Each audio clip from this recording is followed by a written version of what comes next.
All right. Good afternoon, everyone. We'll get this presentation started here. I wanted to first off thank you guys for carving out about an hour in your afternoon today to spend some time with us and learn about the upcoming release of the ELAN OS 9.0. This has been in beta for a couple months now. It's a feature-rich software development drop here, and we're excited to go over the ins and outs of it with you for the next 60 minutes or so. We always try to give you the bad news first, right? So this new OS 9.0, it's only going to be compatible with the SC100, 300, 150, and 350. Reason being, it's a larger deployment. Memory and storage requirements that need to have this software drop. It's the bigger memory compatibility on the newer controllers. So it's not going to work on the SC2, the SC10, the G1, or any of the HC line for you old school ELAN dealers. So this is new controllers only from the 100, 300 up to current, and of course future controllers as well. So with that being said, we'll get rolling here. And the first topic, which is a big part of this deployment, is the surveillance. We've got a new line of cameras coming out and some additional features in the software that we've added with it. And we're going to kick it over to Larry Cramp to go over this section. Hello, everybody. And like Jeff said, thank you for taking some time with us today. We're going to start with surveillance, and for those of you guys who were at CEDIA, you might have saw the new camera line, which is launching imminently, and we have 10 new SKUs. We have a 4 megapixel and 8 megapixel, but also note that we have a pan tilt zoom camera that was heavily asked for, and we got it in this time around. It does feature auto tracking and patrolling and other things, so I think this one will be very good for our platform. These cameras also feature onboard analytics. Now, these are new analytics featuring motion, person, vehicle, audio, but also tripwire and region. It's something that we didn't have on the last one. We do now, which is very helpful, I think, when you're setting up an area you want to see if somebody passes a line or goes in a specific region that's different than the overall region that you want for a person or a vehicle. Each one of these cameras also features a mic and speaker on board. And a lot of things you could do with that, but I feel like that's necessary to be a surveillance product nowadays, is having those mic and speaker available. The other thing that these cameras have is some deterrent technology, right? So the 8 megapixel SKUs have red and blue lights that you can flash versus the 4 megapixel, which has a white light. But also, because it has a speaker on it, you could do things like play a sound or phrase if you have a Milo subscription. Now, our night vision, since the last models came out, night vision has changed a lot.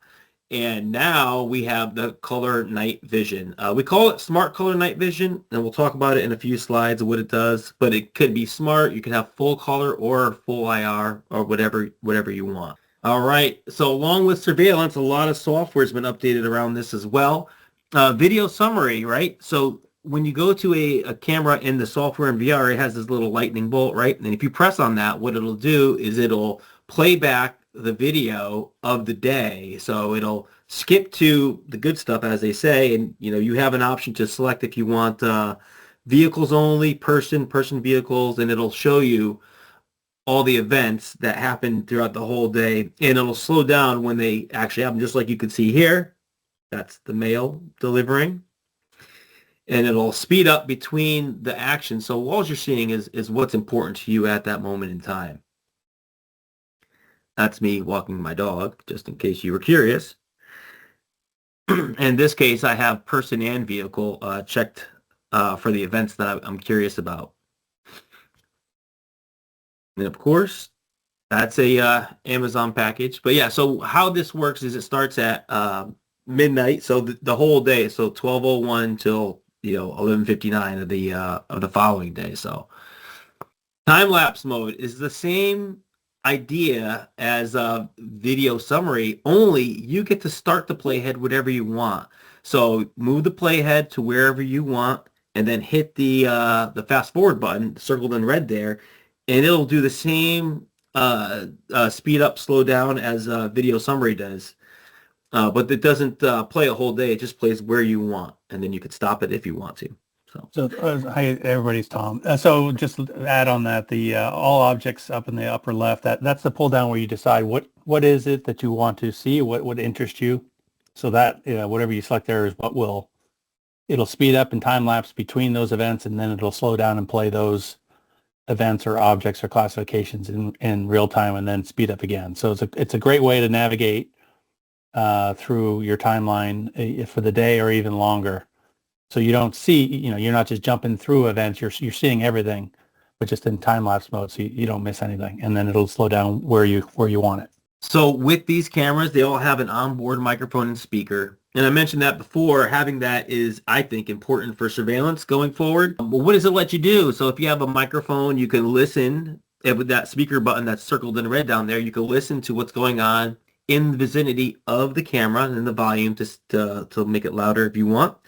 It'll also record if you accept the EULA agreement. Of course, the end user accepts the EULA agreement, then it will record or could record the audio that's being played, so that when you export and play back, you'll hear the audio as well. There's also a talk button. So since they have a speaker on them, you can talk from a HR40 or an ITP panel and talk whoever's on the other side of that camera. Of course, this only works with the software in VR. The event selector was updated. You could tell just by the look. Personally, I like using this better for my viewing. I just want to see the object and the event and just play it back. And I think this is a much better look and feel for this type of navigation. This has been asked for a long time, rich notification. So when you get an action that happens, and we'll talk about how you do this in a few slides there, but now you can include the image to your mobile device, so you can see in the left-hand picture it says the notification that there's an event detected, and then you have a little image, and if you press on that, it'll expand the image. So without even going to the app, you can see what it is. Oh, I know what that is. I see the car. Now, just note that these are limited right now to 325 rich push notifications a month. So just to get out of the question on that, why limit? It is an expense or cost to us that we were eating for this. And in our tests, nobody came close to even getting near that limit. So it has got plenty of headroom. If you configure these correctly, which we'll talk about, and it'll be in the copious notes, you won't even get near this limit. So, but really, it's to prevent running away with costs or misconfiguration causing our bills to skyrocket. So again, plenty of headroom for most usages, but we will look at expanding with a license or something down the road for power users. But again, nobody came even near that limit, so I think we should be good here. So let's talk about that live deterrent features of the cameras just a little bit more in detail. Basically, you can have this set up, or the end user can, where it flashes lights, plays audio, plays a sound, maybe it's an alert sound, but if they have Milo, they can play a custom phrase. So they can say, get off my lawn, or whatever they type in there. But having a way to do deterrencies, I think, is very important for surveillance cameras now. So the 4 megapixels have a white light that you can flash, and the 8 megapixel cameras have a red-blue light that will flash. You can have the lights flash, you can have the audio play, or the speech play, or all of those things can happen. So lights and audio, just lights, just audio. So that's all up to you and or the end user. And another thing that's cool, I mean, by default, we think of these as, the trigger event for this deterrent, person or vehicle detected. But, we can, through event map, we can trigger this to do any type of deterrent trigger, right? So think out of the box, not just if it notifies you of, person or vehicle, if a door is opened, if a security zone is triggered, garage door opened, door unlocked. Sky's the limit on this. It's a pretty cool feature. Yeah. And if you pair this with tripwire in regions, so you can have a deterrent action happen in a certain spot in your driveway, for example, or if somebody crosses a line, even though you have the survey area be the entire picture or a part of it, you can have it the deterrent feature be even more dialed in. Smart color night vision. So I talked about this before. These cameras have color night vision, except for the dome. But they, what happens is with smart color night vision, this is on by default. The camera will switch to IR mode like normal, and then when you see or the camera sees a person or vehicle, that's an option. It'll trigger the camera to turn the white light on, enabling full color. Then there's a settable delay, and then it goes back to IR. And what that does is it reduces the light pollution. If you have these all over your residential home, and it's full color all the time, it's like a bunch of little flashlights all over the place. And that's an option. If you or the homeowner wants to set it up that way, you can.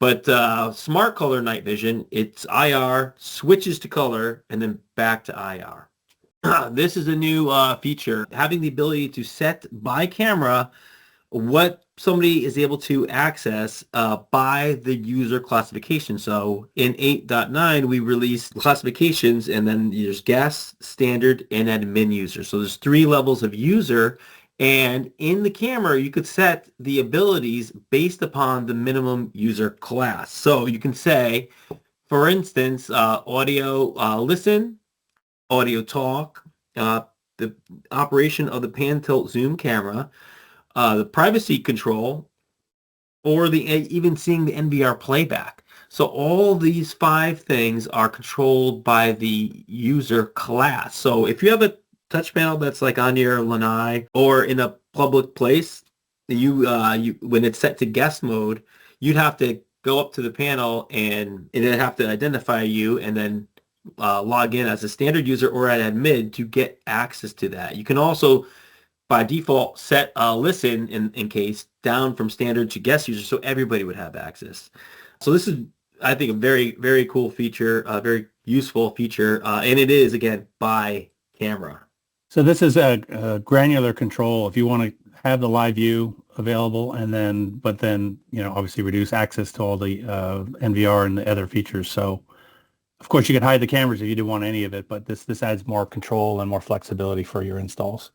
Okay, this was another feature, like for you guys have used UIX, when you use it for, and that's the HDMI output that's on the controllers. If you use it for surveillance, you have what's called the grid mode, right? So you have like 9 cameras up on the screen, which is great. But what we've added is if when you're in the grid mode, a camera has an action, and that action is settable. So you can have all, which is those objects. You have all objects, which is just person or vehicle, or none, which is off, which is just the grid cameras. But when it sees an object and it's settable and turned on, then what happens is that image or that camera blows up the size so you can see the action that's happening, and then it shrinks back down after the event has passed. I think that this is a great way to utilize UIX mode in a larger display to see the crank cameras when you have it on. Yeah, and guys, for the dealer base, UIX mode, if you haven't used it, mess around with it in your showroom or mess around with it at home. I can't tell you how many events or presentations I've done with buying groups or other aspects of the business, and people have no idea that this even exists. Think of back in the day when we did OSD with the G1s, right? You needed one behind each TV. With UIX now, just take HDMI out. It can go through video distribution. You can have these features at every TV that's part of that video distribution, or just allocate it to a single TV. And it ties in great with voice. Just tell Milo to show a specific camera. Automatically changes the source, goes to the camera. So there's a lot of features that are built into this UIX, and I think it's a really underused feature currently. But we're adding more and more to it as the software development goes on. All right, moving on from surveillance and going into entry control. Now this is with our doorbell solution, the WP and the 2-wire. They both have the ability to read key fobs, 13.56 megahertz key fobs to be exact. And our sister company, Linear, happens to have these. So we partnered with Linear. These are on the portal today, these 3, so you guys can order these. But when you use a key fob, a smart card, or a clamshell device, you could then pair that with a user in the system and then do actions based upon this. So let's take a look at this. So basically, every user in the system can have one key fob assigned. So you would take a key fob and you could enter them into the system under their user profile. So it's add key fob. And you can also give it a label. So on the bottom or the back of each card or fob, there's a couple digits. So you can enter the digits as the person. So you could do them all at once, and then you know who is who and what's what. So it's a good reference tag. So every user can have a key fob. And also note that if for some reason that person is no longer valid to have access to your home, you could just one button delete the key fob, or the end user could. Another important thing is we can actually, or you or the end user can actually schedule the key fob for that user for that door station. So they're all individual. So in case you're looking at this and you could have this person has access to this particular door station all day, none at all, or a schedule, a start and a stop time. So if it's your pool guy or your landscaper, you can have them Monday through Friday, 8 to 5, or whatever that happens to be. If it's your mother or father-in-law, no entry, obviously. And then if it's your kids, they have all day access every day. So yeah, but this can all be changeable, and it's all settable by the end user. And you can also, by the way, copy and paste these schedules to make it a little quicker if you want. But yeah, scheduling the user per door station. So if you have multiple door stations, one at the gate and one at the front door, people might be able to get in the gate, but not in the front door. So same key fob can do different things, different access per station. Yeah, and what's cool about this, just to hit this home, like this is all configured through the viewer, right? Even enrolling the key fobs at the door station itself, so that you can go out with your mobile viewer, enroll the fobs. And where this really shines, and we had a lot of good feedback in the beta, dealers that are, or end users, think of rental properties where you can issue a key fob or have a key fob at the house. That's access for the tenant. You can go in there and set permissions, dates, times, remotely through the viewer, and then only give them access. Once their stay is over, then revoke access, of course. So there's a bunch of different applications for this key fob. It's a really cool feature that we've added in. But what can you do? So there's 2 actions for every door station that you have in the system. You can have 2 actions happen, right? So you can have a disarming of a partition. You can have it unlock a door lock, or you can have it trigger a relay or a door that was set up under the door control node under security. So you can even have it do things like relock after. So unlock a door, disarm the security system. That's nice and easy. So you can just have your fob by the front door. It unlocks the door, disarms the security system. You're good to go. If you have a door station near the gate, then it'll just trigger the relay and open the gate. But that same fob, like we said before, might have access to the door station at the gate, but not at the front door. So very cool entry control actions here, all with the help of the fobs. So entry control is a new category or a new kind of, you can even look at like a subsystem for us, or certainly a new workflow. So starting with the doorbells you already know and love, and again, expanding into other devices to kind of support that workflow. But we're working on that. But again, the ground floor, first order of business is to get it working with the current door stations, but we're looking at other device types and workflows to roll into this concept. A couple other things with this firmware that supports this, we've added a couple other features and fixes into the video doorbell. One is the ring back at the door station. If you had pressed the call button, it would just ring over and over and over, which isn't really conducive. So now you hit that button, it will ring the chime one time. Added the rotate options that the older door station had, so you can mount it 90 degrees, 180, 270, and that'll all work. And again, we'll talk about this when we get to Milo, but it'll do announcements, so it'll actually report what door station is being pressed, the front door ringing, side door, things like that. And added some relay options to expand on what it could do and how it could do it. So now we can talk about something that's near and dear to everybody on the call here, and it's IR, right? IR library. You guys remember back in the day, everything to do with our IR and serial and all that was hosted in G-Tools. If you guys remember G-Tools, may it rest in peace. So since we moved over to the V2, the config V2, we've kind of been lacking as far as where we've had that library at, how we would import the IR codes, whether we were hard to find source, maybe an old display, or even if you've got, that end user that bought an AVR or a receiver 12 years ago and paid $2,500 for it, refuses to get rid of it, but the only way to control it is IR. So we've updated and moved it into the being built in. Traditionally, we had TVs and sources, but we've added a lot of things into that mix they're outside the norm.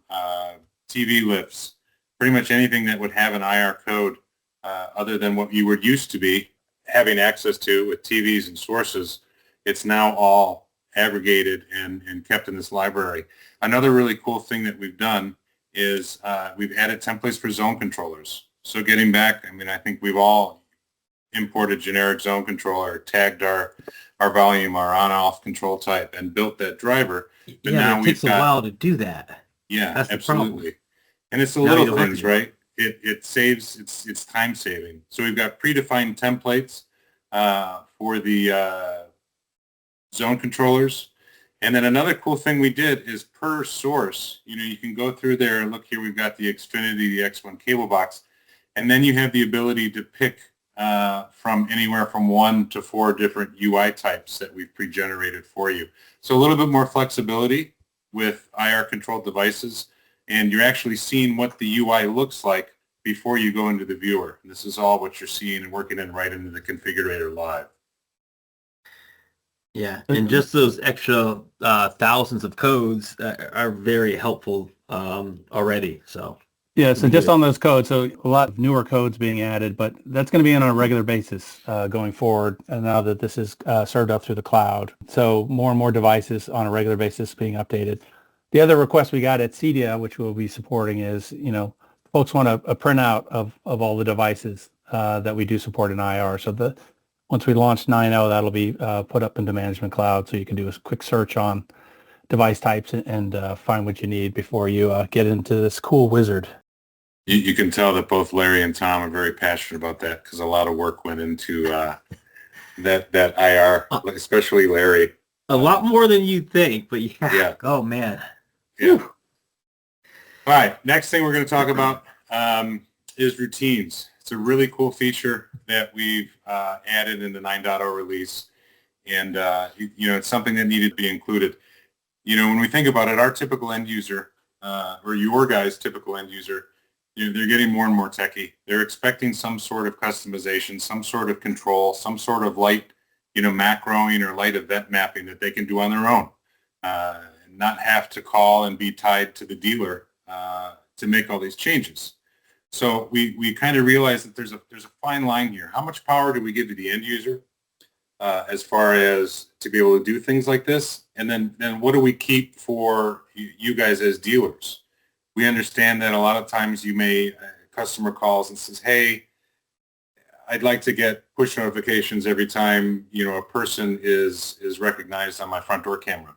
That gives you an option or an opportunity to get some FaceTime with the client, maybe talk about adding some stuff, some change order. It's billable stuff, right?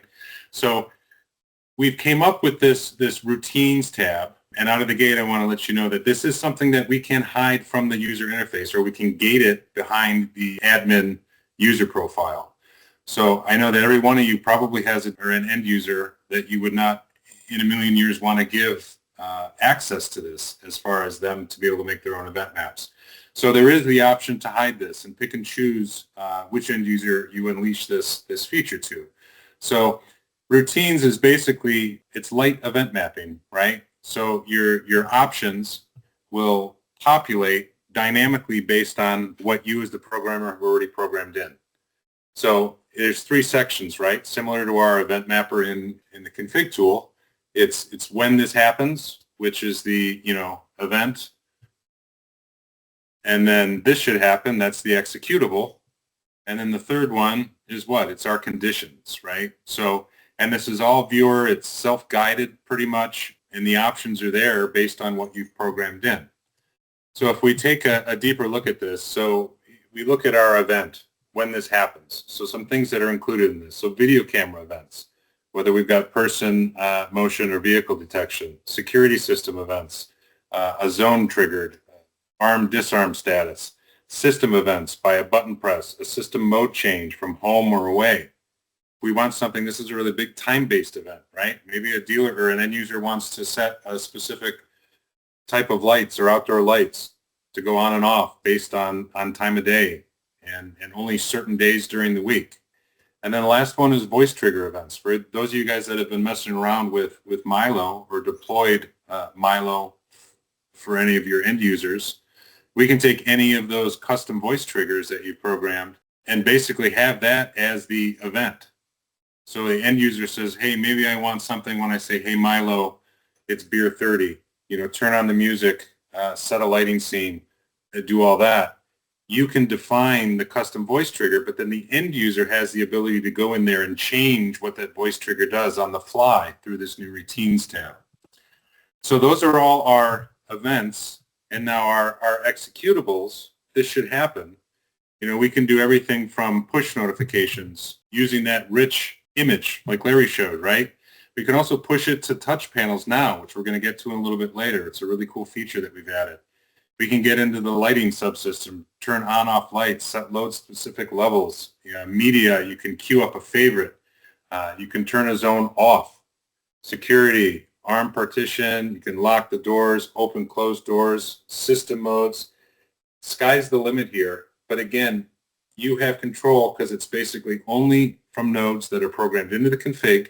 And then again, you as the dealer have the option to either have this available for the client or hide it underneath admin user privileges. And then even cameras, we can play sounds, flash lights. Larry was talking about the deterrents, playing custom Milo text-to-speech messages triggered through a camera, even enable or disable privacy masking. And then, of course, we have, conditions. The biggest ones are going to be the time range, the days of the week. The minimum reoccurrence thing is great.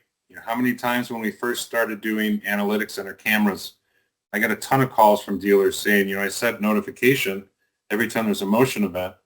I want a push message to a client's phone, but they're getting like 50 a night or 50 within an hour, right? Now you can set the minimum reoccurrence so you don't get that spam of every event.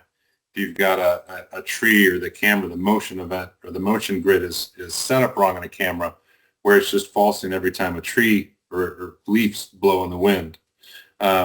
System modes can only have it happen based on home, away, or whatever custom system modes you define as the dealer.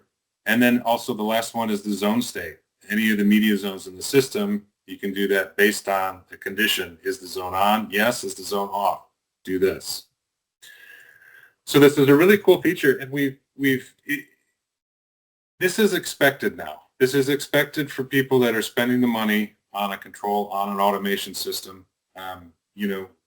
More and more we're being tasked with how are we competing against the DIY stuff, the stuff that's much less expensive, easier to get at the big box stores that do some level of this.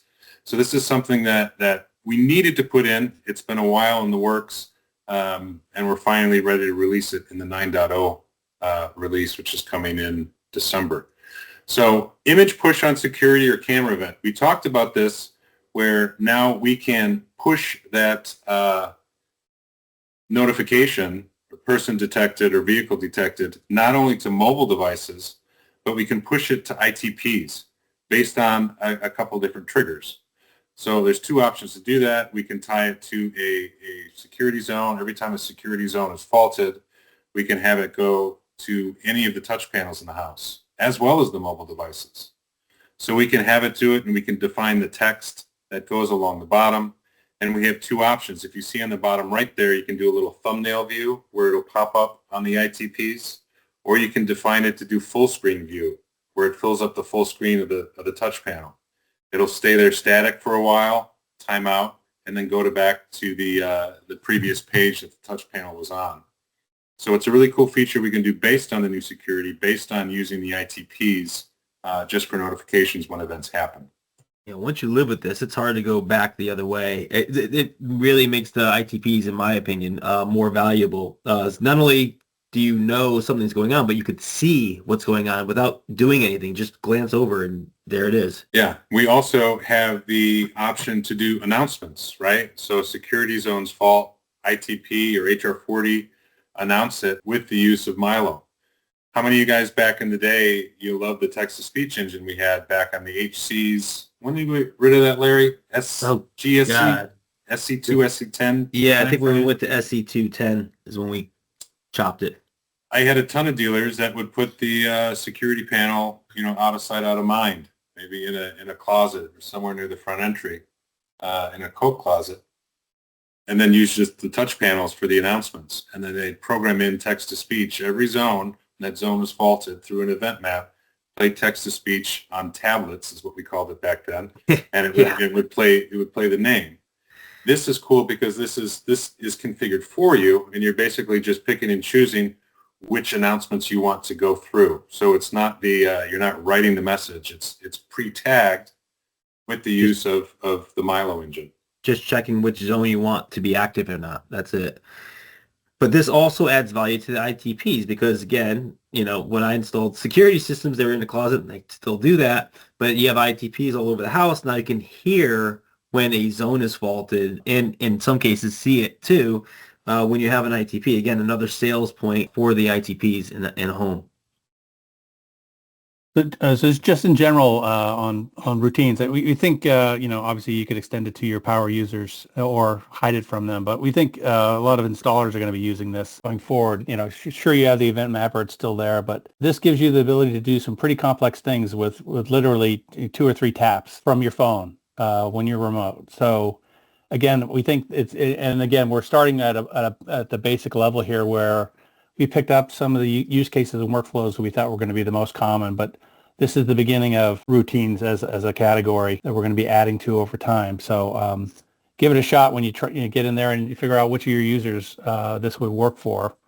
But I think ultimately it's going to be you guys using this more often than not. So yeah, in some cases it's easier to do what you would do in the event mapper in a routine. Yep, as a routine. So. Well, it is, and when you think about it, it's easier to access this. Maybe you're out to dinner as a dealer, and a client calls and wants you to set something up. Instead of opening up the laptop or doing whatever, you just pop up your mobile device, log into the system, and tag into routines, and away you go. So there is a lot of flexibility. So one more on that. Again, I can't remember if there's a tab on this. The example that Jeff gave early on about person detection in your backyard, and say the end user has a party, they want that turned off, they can go into the viewer and enable or disable routines. So again, it gives some flexibility. I use that all the time. So it gives some flexibility. Even if you don't give them control to create routines or to edit routines, they can have access to make sure they're on or off whenever they need it, rather than having to call you every time they have a party. So I think there's definitely some flexibility outside the concept of authoring routines that the end users are going to take advantage of here. And then with the new surveillance, deterrent actions, we talked about this already. Larry kind of touched on this, but different options. Our new PTZ, we can use a trigger event to set a PTZ to a preset. We talked about the privacy masking. We talked about the custom message with Milo through text-to-speech. If Jeremy Klutz is your RTS, reach out to him. He's done a lot of really cool things with Milo down there in Texas where anything goes, playing text-to-speech announcements out of his cameras. They flash the lights, built-in sound. The deterrent actions on these new cameras is great, and it's not just pigeonholed into, person or vehicle. We can use the power of an automation system to trigger these deterrents. And then the access settings. So we talked about this, how we can set it to admin user class, lock, turn on, off, basically from a mobile device, and device registration with PIN required, admin routines. So just with the press of a button, you're locking it. It's going to be nested behind that admin lockout on the viewer settings tab. So the next section, we're going to go over a couple of the Milo enhancements, and I'm going to kick it over to Tom. Okay, first feature we added, volume ducking. So you're in a media zone, you're watching TV, and you invoke Milo on your ITP. It'll now lower the voice, or excuse me, lower the volume of your source to make sure it can hear you clearly. And then after you're done talking to Milo, it'll return the volume to where it was. So again, making it easier, a little bit smarter, and making sure that the message that you convey to Milo is received and executed upon. So follow-up mode is you can do compound commands today. You can tell Milo to do a few things in order in quick succession. It'll get it, but sometimes you don't think of it that quickly, or you're tongue-tied. So follow-up mode is similar to what Alexa does, where after it executes your first directive, it'll go back into listening mode right afterwards. And it'll keep going into listening mode until you stop talking to it, and then it'll time out after the traditional three seconds or so. So this is available where the settings are now, or you can turn it on or off via Milo voice. That's an option there, depending on what you need to do at the time. Intercom paging, we launched Milo, nice voice with intercom support, so you could do station-to-station calls. We've just added intercom paging, so you could page an intercom group or a particular viewer. And what it does, it's obviously hands-free paging. You can invoke a page, it goes into listening mode, you can talk, it'll broadcast to those areas, and then it'll time out after you don't talk for those 3 seconds. So it's just a hands-free way to utilize Milo to access our award-winning intercom solution. So Milo is doing more these days going forward. It'll be creeping into more and more OS functions, and some of that stuff we've added recently is device status and metadata. So you could ask Milo questions about device state or what's happening with the system. Cool one we added, which I use every night, is security status. So Milo will tell you the status of your security panel, your door locks, your doors, and a quick summary. So when you're lying in bed, you don't want to get up, you don't want to pull out your phone, you just plug it in across the room, you say security status, and it'll give you a quick readout so you can sleep soundly. Other areas, like when you're playing back some tunes on your cool autonomic premium driver and like drivers, it'll give you back the now playing song, album, and artist. So increasingly, we're going to be utilizing Milo to provide system status so you don't have to pull up a screen to look it up yourself. Announcements, this was kind of talked about in other areas, routines and the like, is Milo to basically give you events as they happen. So you can configure it so when your front door opens, it'll say front door open. By default, no programming. You literally just tap a button when you're setting up a routine. So, and likewise, door station names, you could have 4 door stations. They all have the same ringtone. You don't know which one's ringing. You can have Milo add which door is being accessed at that time. So again, increasingly, you're going to see more and more functions or functionality of Milo creeping into basic OS usage to the point where when you don't have Milo, you're gonna wonder what's missing. So that's and again, when we develop new features, there's always a how can Milo make this better aspect. And the first order of business from that was when we built routines was consider the Milo angle and how we can make it better. And I think it definitely improved the concept of routines right out the gate. And just the last one on voice, there is new pricing. It went into play right around CEDIA. So talk to your usual RTS sales guy on Milo pricing and give it a shot. It's pretty cool, and it's getting cooler. And on that, remember there is a trial. If you have a controller and you're running 8.9 and a 9.0, if you go into config v2, you go into the modules tab, you'll see start trial next to the nice voice option. So it gives you a 90-day trial. So you could do all these things, test the announcements, test the Milo directives, the routines tie into nice voice for 90 days and give it a shot. All right. Going into another update with KNX now. I did a lot with KNX in the 9.0 release, and the biggest one is we did IP tunneling. And what that does is that opens up KNX to no longer be bound by our TAPCO gateway. So now we will support most of the KNX routers and gateways that are out there. We tested with a bunch of them. But just note that some routers and gateways work better than others and some don't work so well at all. So it is a wild west, as they say, but we have opened that up so you're no longer bound when you're doing KNX to use the Tapco gateway. Added features, of course. We added auto discovery support, ADAC. We added displaying text, gauges, virtual solar systems, and numeric triggers. But also what we added was more data. So these data points will add a lot for you, especially if you're doing utilities. So now with these added data points, you could do things with energy, power, speed, as well as solar. So if you have solar in KNX, you can use our solar under utilities too now. So widening up our KNX implementation and expanding it for you guys to use. And like every release, we do things with drivers. So what did we do this time is we updated the autonomic premium driver. For the M3 and M5 Pro, we added support, but we did that in 8.9.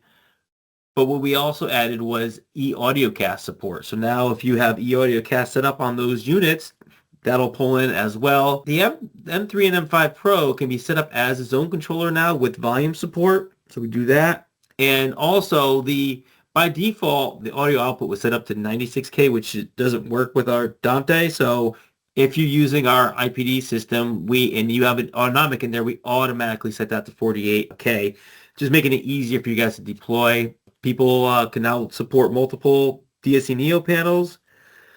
Always an update with Sonos. This time we added the doorbell chime. So if you have a sound bar from Sonos or something like that, you can use their built-in door chime with an event map to trigger that. And also the household filter, because a lot of people will use the same Sonos login credentials for multiple households. So now you can filter by the household so the devices will populate correctly in the system. E27, when they have their last update, there was an issue with how that worked, so that's all been resolved. Hayward, they updated their endpoints, so we updated that. And a bunch of miscellaneous fixes there. Same for Texacom. Next is a bunch of updates, roughly all in our configurator and otherwise. So the first one is themes. So 2 new themes, Mosaic Plus and Travertine, which is a white theme. A number of improvements, including the live tile text. Also, the sorting in the viewer, all the themes are sorted by either premium, custom, or vintage, which is the legacy themes now. Settings layout, it's all been new and refined just for an easier workflow. Now, we used to have a advanced settings knockdown, but now we have that pin code in the upper right. If you need to use that to access the more settings that are available, if that's how you would do it, if the panel doesn't identify you. Climate mode scheduling. So we've added the ability to add mode to the scheduler. So in some locations, you might not want the thermostat to be on at all during the day because it gets too hot. So instead of running the AC, you just turn the mode to off. So you can do that now. Now that is not on by default. So if you go into the thermostat and then into the scheduler tab, there's a mode scheduling checkbox. You have to check that and then that will show up. Expanded the UI from 2 to 4. So if you have a camera that you added a button to or a light to, you could do that to 2 times. Now, because we added 2 more features, so a door lock and a door control, we expanded it from 2 outputs to 4 outputs. So now you can have a door control if you have one set up already, or you can have a door lock where you have both of those things on a camera's UI page. Very handy, I think, with these 2 options to have 2 more. Trust me. You can have it actually do the arming sound. So if your security panel's in the closet, you can have it when it's in arming or disarming delay modes, the panel itself, the ITP, will make the sound. Because they're spread all around the house, makes sense for those to do it versus the alarm panel, or in addition to. Expanded the floor plan to add a media control node. So this is great for commercial environments. You have a bunch of TVs, you can add this media control, allowing you to be really easy to use our floor plan to control some media. Now, a bunch of updates with security. One is we added a display name. See, some panels are named by the security installer, if it might not be the dealer, and they have very short or truncated right in there. So we added a display name if you wanted to not mess with the name that came in, discovered from the security system, but wanted to lengthen the name so it'd be more readable in ELAN OS. We've added a type drop down. Now, why is that? That's for when Milo is reading the what's going on in your security system. It'll actually affect what it says. So if it's set to a sensor, it'll say the zone triggered, versus if it's set to a door, it'll say opened or closed. And then you have the camera link. So if you have a zone, like a front door or any door, you can actually link a camera to it. And that's how, when you set up a routine, it'll know to show that image. HR40 updates. So one of the things that we did a lot with the HR40, one of the things we did research on was battery. And having a clean network does help the battery and the longevity of a charge significantly. So how do we use that? We have the ability to do direct to the controller before. We did that even for the HR10s and 30s. But now we can do it from the ITP, because an ITP is going to be, in many cases, in a more convenient location to a project. So instead of being in the basement or in a crawl space or behind a bunch of equipment, the ITP is going to be in a prime location in a residence that you might have a remote nearby.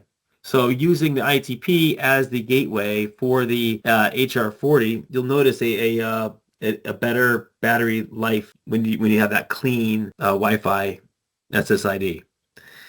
Exit to launcher is just a quicker way to, instead of rebooting the remote, you can just hit that exit to launcher, which is under the advanced settings, and increase the text size.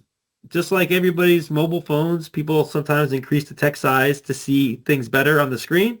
Same with the HR40 now. Firmware updates. So the HR40 has a firmware update for its BSP that does alter how the battery is managed. So this does do longevity. So basically, it doesn't let the battery go below a certain amount, which can do harmful effects over a period of time with the battery. So you won't notice any bad behavior or any negative behavior, but this is definitely needed. And you could do this in 8.9, the last 8.9 drop, or 9.0, but this is definitely needed for any HR40s that are out in the field. And there's an IO200 firmware. This firmware addresses some connectivity issues, Wi-Fi and hardwired. So this is a very, very helpful update if you're using IO200s. So the HR40 firmware update is in 9.0 as we're talking, but it's also in the release 8.9 release that went out this morning. So check out the release notes on that. There's that HR40 update, and then there's a nice voiced Milo performance update in that release. So take a look at the release notes. It was just posted a few hours ago. Of course, it'll all roll into this 9.0 release as well. And it's, I don't know if you mentioned it, Larry, but the HR40 firmware, that's an OTA. So that's not something that will need any hardwired connection or be local for. That's something that will update over the air. Once the build is deployed. And any HR40 you have in the field will do better by doing this firmware update. In the configurator, we added a new custom control called slider. As you can see there, it's a nice slider. Unlike the lighting dimmers, if you're using shades, this is a little better, I think. But just another tool for you guys to use in your belt. Where you set up custom NVR events was under messaging. It's now under video. Just wanted you guys to know that. And it's much easier. So you just type in all the different things that you might want for the events and their icons. And then you would just event map those custom events. Just like routines, you could do the local image push from the event mapper. The same way you might think under interface devices, and then you pick the device, and then you would pick the camera, and then it would do the same thing you would do under routines, but just giving you another option to send these messages out.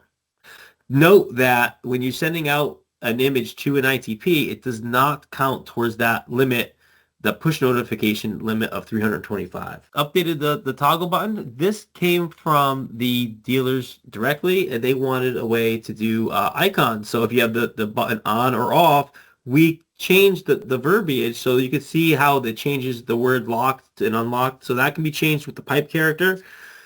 But we also added icons. So now you could do both icon and the verbiage change when it's in the on or off state. And made it easier with the source names if you're an event mapper. If you have an AVR and you would have a couple sources connected to it, in the event mapper, it would say HDMI 1, 2, 3, 4, but you wouldn't have to, you might not have remembered where you plugged the device in. So you have to go back to media, see where it was. Oh, plugged in HDMI 2. Okay, then you go back to the event mapper and say HDMI 2. It's just an extra step that you shouldn't have to do. So we're just trying to make things easy. And this, I think, makes it easy. This one's huge in my book, man. This one's really big in my book. This was a huge pet peeve of mine. No, a couple other items. One is the matrix mode. This checkbox has been under zone controllers for a long time. And what it did is it ignored that zone to enable the source and use indicator, right? But what it does now is it takes that zone out of the all zones off. So if you have a zone checked with matrix mode, it'll take it off the source and use indicator logic, but it'll also take it out of the all zones off. So this, I think, is a very welcomed add. Yeah, we have a new favorite event map. So that does the same logic as the favorites under the source tab. So if you have multiple streamers of the same type, like an autonomic 3 series streamer, it doesn't say stream 1, 2, or 3. It just will take the unused stream if it's an off zone and use that. So same with the event mapper if that's what you wanted to do. We also moved the button toggle location. So they were broken up in the event mapper for some reason. So now they're all under the same location. And sync mode on change, just a checkbox there. The way the lighting schedule will work, if you had two schedules, AM and PM, one would be active during AM and one would be active during PM. And if you switched modes, system modes during that time, it would technically turn things on or off even if it was past the time. So we turned that off. It's great for shades. A couple updates on our partner SKUs. So again, we added 5 SKUs under Netgear. We added an all-in-one router, Wi-Fi 7 router, Wi-Fi 7 access point, a entry-level 8-port PoE switch, also a non-AV series 24-port switch, just a general 24-port PoE switch. And we added an AV series 10-port, but it's the 10-port with the SFP plus. In certain situations like video over IP and cameras, you'll need that SFP plus. So we give you the opportunity to buy that. Autonomic, we carry the M5 Pro. We carry the M3. We also carry the M3 1 terabyte. That's the M3 that has a 1 terabyte drive built inside of it. Now those are always bought as bundles, which come with the license. And I figured I'd mention this. You guys probably know it's already released in the field, but the S86s, we worked closely with April Air, and we found we worked together and we found the issue. We worked around the issue that we had found, but they're also going to have a firmware. You won't need it, but they'll have a firmware that will address it as well. So working closely with them to get you guys a reliable, stable product. Look for the drop first week December. Cameras are on the DUA portal for pre-order. And any other questions from what we went over, reach out to your RSM, RTS, or if you're international, reach out to your distributor. And thanks again for spending some time with us today. Thank you, guys. Really appreciate it. Look forward to this being recorded and posted to Management Cloud. Yep. See you guys.